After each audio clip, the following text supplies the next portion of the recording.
Topic that hits home for a lot of people right here in our area. The tough transition of going from a soldier to a civilian causes anxiety a lot of times about finances, finding a job. It causes problems within the home. That's why a captain in the U.S. Army Reserves has written a book focusing on how spouses can help with that transition. You hear it there. It's A Rich Soldier, Missing Financial Freedom. The author is Lee Escobar.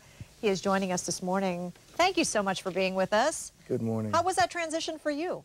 Well, the transition has always been kind of, it was smoother for me, only because I was able to educate myself on what to do. I learned early on that I knew that there was going to be a change coming. And being that I'm in the reserves and I wasn't active duty, I was living both lives, being in the military and being in the civilian world. So I think I really have a lot to offer right now, or should I know I have a lot to offer right now to make that transition because I'm in that civilian world and also in the military world, so I see it firsthand. And right now, so many spouses, when their husbands or wives come back from war, I mean, they're dealing with a lot of issues, emotional issues, sometimes PTSD. You outline 3 steps that you feel that man, that special man and special woman can do to help that soldier come number back. one, what ends up happening is I really focus on the financial part. If we can fix the financial part, that will relieve a lot of the stress. So the first thing we need to do is share the goals. What are our goals? What's next? What are we going to do? What's our plans? And how much are we going to need to make that financial transition?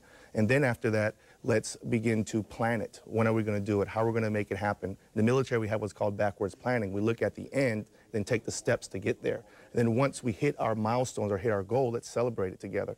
You know, there's nothing like an I love you, go out to eat, you know, a hug, or just a time to celebrate that love again in order to solidify that milestone. And hey, we've all been there where we come up with an idea and a plan with our spouse, and then, you know, you're so excited at the beginning, and then, you know, a couple of months later, you're like, where'd that plan go? How do you make sure this lasts? Well, one thing we have to do is, in my book, Rich Soldier, of course, one thing I outline for our military and also for anyone who's in the battle for financial independence, is that there's 3 things that we always have to do. Number one, to build our wealth and to change our lives is number one, evolve.